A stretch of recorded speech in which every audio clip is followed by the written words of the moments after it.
Welcome back to the Angry Man Podcast with Jason and Greg. So, Jay, we just got an update from Derrick James, a update that I would say is relatively disappointing. We've talked about it in the past, what we feel Errol has to do in order to be successful in a rematch. And we're not necessarily saying that we believe that Errol's going to win a rematch. But in order for him to be successful, I think there's a number of things that he's going to have to modify to have more success than we saw in July. Now, we've had Tay Jones on the platform before. I know we haven't actually released that content yet, but he talked a little bit about some of the details associated with the fight on July 29th. And if Errol make these adjustments, he would have a chance in a rematch, specifically at 154 pounds. Now, you and I, we've talked, I would say, in great length about what Errol needs to do to be successful. We've talked about making sure that the fight is at 154 pounds. We've talked about making sure that, you're active. And that's not something he can actually do because he's not going to have a fight in between. He's going directly into a rematch. But I do feel activity is always going to play a part in any fighter's fight in their performance because, at the end of the day, you have to be, and this is my opinion, you have to be active in the ring in order to be at your sharpest. And we saw Errol Spence on ES News saying that, hey, if I can't get ready in 8 to 10 weeks, then, there's no reason for me to be in the ring. It's not my night, right? And I just don't agree with that, bro. Yeah, it sounded good, but I just don't agree with that. I think 8, 10 weeks, 12 weeks, I think that's time enough to get you as sharp as you need to be. But I think there's a certain level that you're going to be at, right? And it's like dribbling a basketball. It's like playing basketball. Like, yeah, if you go into a training camp or something and you just coming out of the season, then of course all you need is a training camp to get real sharp.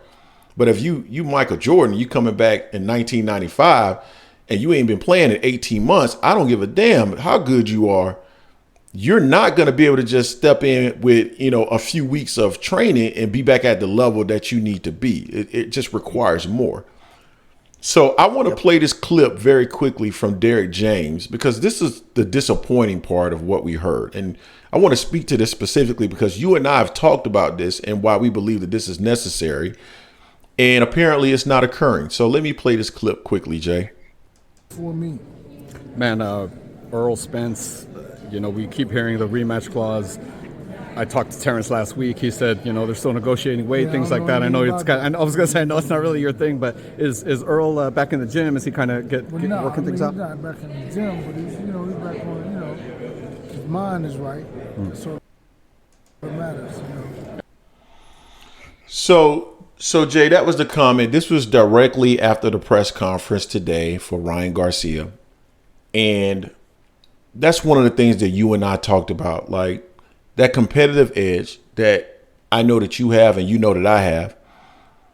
I would have been back in the gym right after coming off of my vacation because it was clear that there were some things that Terence Crawford did in that fight to give me problems. And I'm going to work on those things to make sure that I'm extremely sharp. And I'm not saying that Errol needs to be in the gym like training like he's getting ready for a fight. But man, going into the gym and just working on some tools and some skills and some things that will offset what Terence Crawford did in that fight and potentially other things that Terence Crawford can do in that fight, in my opinion, is important. And the fact that he's not in the gym is disappointing to me. And I felt like Derrick James and the comment that he made afterwards, which was, well, but his mind is where it needs to be. Right.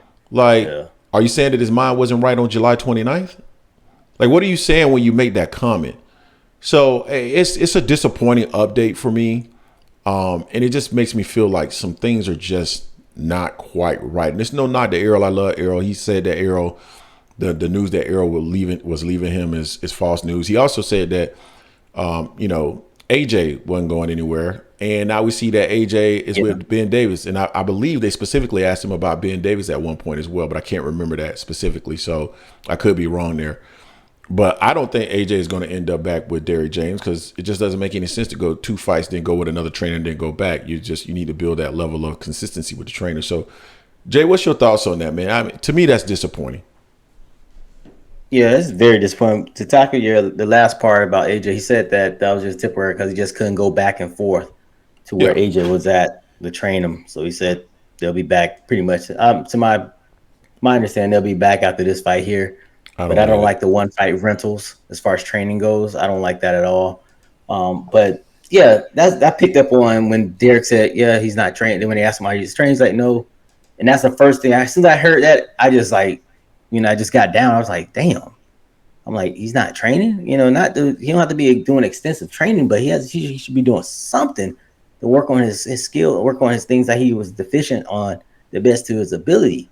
His mind right. And yeah, we know that boxing is mental, 85 to 90% mental, but you gotta get in, you gotta put in the work. You can't be doing that. Especially, we don't know if his weight, where his weight is at or anything. You gotta be working on your skills, watching tape and doing that stuff, man. You just can't not be in the gym. That was very disappointing. I wish he had been like, yeah, you're in the gym. He's not going crazy right now. He didn't want to overtrain, but he's been in the gym for a while. That would have made me feel like, okay, he's taking it really serious and he wants his get back. You know what I'm saying? He wanted back.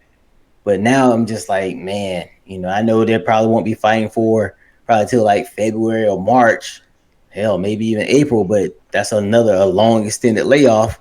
And if you haven't been working on anything now, and then you're gonna wait and wait and wait even more, that's just too long for me of inactivity like that. Even if you're not boxing, not fighting someone, at least if you're training, I feel better about that because he can't take up too much fight between him and Bud's next fight. But man, it was highly disappointing the way it is. Derek is always, dismissive of the questions, or he just cites it. I don't know nothing about it. I don't know nothing about that. I don't know nothing about that. I'm like, you need to know something about it because you need to know when you're actually going to be officially starting training camp for this dude. You need to know something, But the update or lack thereof of Spence not training, that's not what I want to hear. Just the competitor I am, if I take a beating or take a loss, any type of loss, close or not, it's going to stew on me. Especially I know I got an immediate rematch coming from it. Man, I'm in the lab. I'm not overtraining, nothing like that. I'm not training and sparring like, 10, 12 rounds a day or nothing like that. But I am doing the simple stuff, working on that, working on, fine tuning my technical flaws I may have had in that prior fight, as well as just, getting my mental reps in, watching the film, because there's a lot to be learning from that, because obviously that's what he needs to do. On that, he wasn't listening to Derek in the corner anyway beforehand, but he should have been doing something more, like I'm an EJ fan, man. That's why it's disheartening to hear him not training. Whether DJ is just saying that to throw everyone off, I doubt it. But nah, I'm happy his mental, but you gotta get the physical in there, man. You got to. The mental is gonna take you so far, especially in this fight here. And I don't know what DJ means by mental. Maybe he means. Hopefully, he means he's been watching the film and watching tape and learning that way. But you gotta be in the gym to mimic that and work on that too. So you gotta have both, in my opinion. Yeah, and I want to add some clarity here. He said we're not talking about necessarily training. He's not back in the gym. Two different things. We're not saying that he needs to be on the full-on training camp, but back in the gym, working on certain aspects of his game to help him in a rematch, to me, is important. Specifically, when you are asking for a immediate rematch, I just think it's important. And again, huge Errol Spence fans will always be, but I mean, I just think a different approach is needed for the rematch. And I get it. I do believe Errol's ribs were injured in the fight, but I saw some other things that caused him issues that even if he had, no matter if he was 100%, Terence Crawford is a problem. And we said he was going to be a problem beforehand. There was a 50-50 fight. I said 51-49 leaning towards Spence, but he was going to be a problem. And the fact that, just the way he was able to take away Errol's jab and get off on some of the mistakes that Errol made. I mean, that wasn't a rib injury. That was just mistakes, and that's got to get improved. So you guys tell us what you think in the comment section. Don't forget to hate, like, comment, and subscribe. This is the Angry Man Podcast, M Sports Media, and we are out.